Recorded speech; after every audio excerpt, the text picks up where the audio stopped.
So I just finished my bigger oven.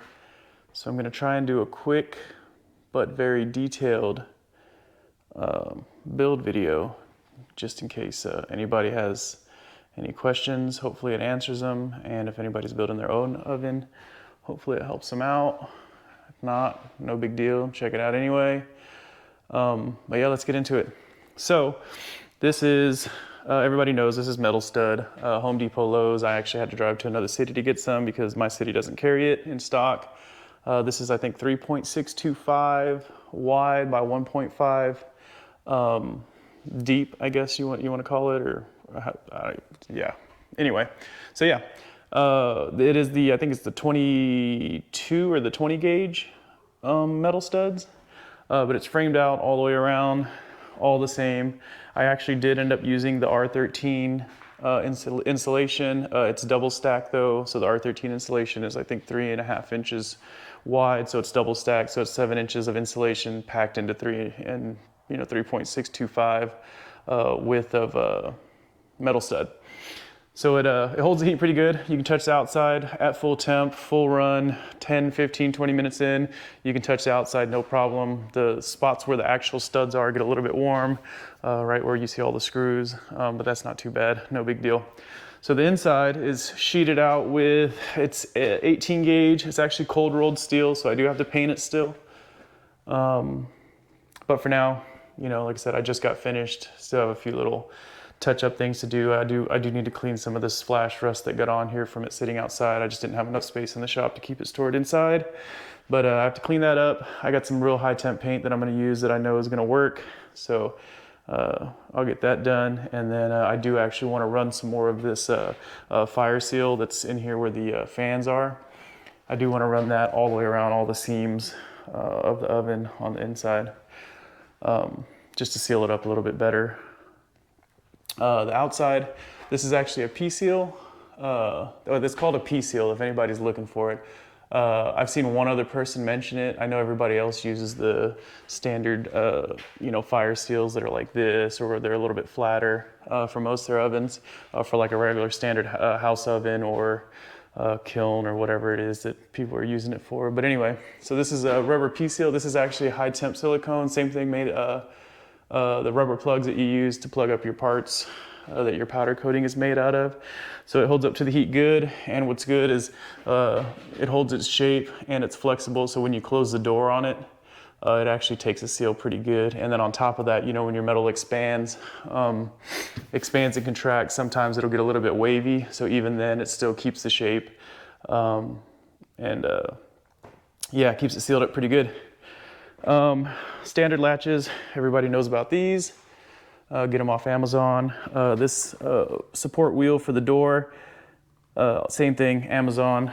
You can just look it up. I added a plate to go from beam to beam just because, you know, sheet metal is not very strong.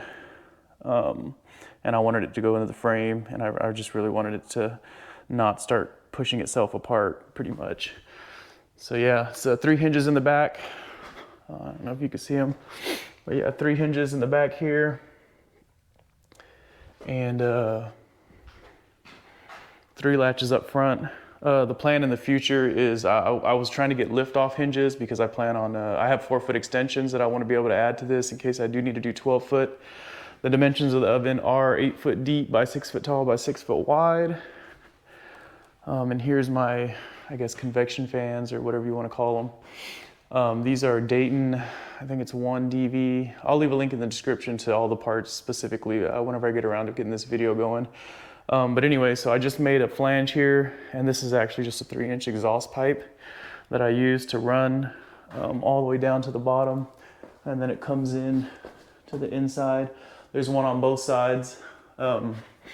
This is the inlet, just has some ducting in there, and that pulls the air out there, the hot air from the top, and circulates it back down to the bottom. So the idea with the Carlin burner and the burn box in the middle is that the heat comes in, goes up, and gets pulled out. So hopefully it covers pretty much everywhere in the oven. So it gets pulled up, out to the sides, out to these corners, and then once it goes to the corners, it goes back down and around. So hopefully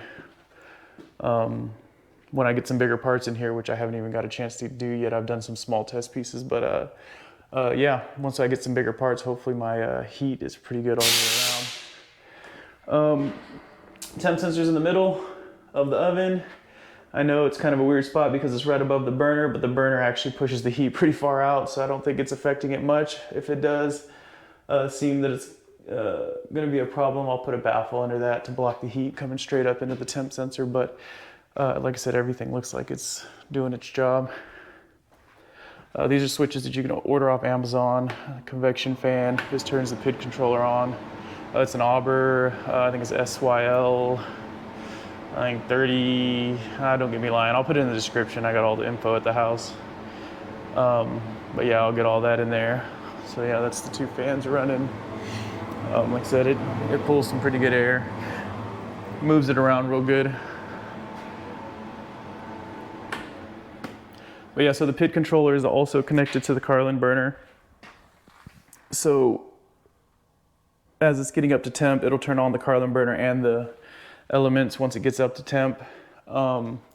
Because the Carlin burner has a delay, it'll turn the relays on and off and keep the elements going. And that's pretty much just used to maintain the heat. So I'm kind of splitting up propane and electricity because my electric bill is super high with just the electric oven. These are SSRs. These are 100 amp SSRs. I know a lot of people use 40s and 60s. I just went straight to 100s because I had some 40s that burnt out on me. Switched to these 100s in my other oven and this oven. And I don't know if you could see them up there, but yeah, switched to those. Never had one burn out since. So maybe that'll help somebody out. Just conduit run into each element. I actually put access doors right here, so if I do have an element go bad, I can just back that out, pull the leads off of it, or if I have a lead go bad, I can pull those off of it, swap out the element real quick, in and out, put it back together, and then we're good to go. And then here's the propane tanks. These are 200-pound tanks. This is actually a, I don't know if you want to call it a two-way valve, but anyway, so how it works is this is your half-pound regulator on the front. I think it's a half-pound. Yeah, I think it's a half-pound. This switch actually goes from either tank. Well, this indicator right here, when it's green, that means the side that it's facing is actually on and working, or it's got gas in it anyway. If you switch it to the other side and it has gas, it'll stay green. So right now both tanks have gas. Well, when one runs out, say I got it set to this side, if this tank right here runs out, it'll actually automatically switch and start pulling gas from the other side, but the indicator will turn red because the switch is on this side saying that this tank is out. But it'll automatically switch, so if you're in the middle of a bake, you don't have to worry about, you just don't have to worry about losing your flame right in the middle of a bake. So anyway, so once that turns red on this side, you just flip this over to this side, then it'll turn back green, and then you just disconnect this tank and you can go get this one filled. And so you don't have to ever worry about running out of gas. I don't know how long these tanks are gonna last. This is the first fill up on everything. So like I said, a lot of the stuff is still new. I'm figuring it out. The orifice on this Carlin burner is drilled out to, I think it was, I wanna say 5/8, but whatever the size that's recommended on the paperwork that comes with it for the 275 BTU, which is the highest I think it's set to go. And then here's the dual band, switch it to the dual band, and I got the dual band set at 50%, just like all the paperwork said. Fired right up first time, everything works great. And these are just automotive, like car stereo fuse blocks.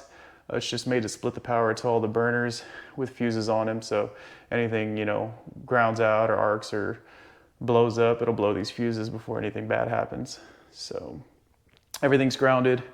The power running into this. So I got this line going out to this fan, another line going out to the other fan, and the third one is actually just plugged in because I actually had an outlet already in the shop right here. So I just went ahead and put a plug in on that end, and that's what gives me my 120 into the box to pretty much turn everything on, the burner and everything. But yeah, that's pretty much it. Hopefully I covered everything. Can't think of anything else.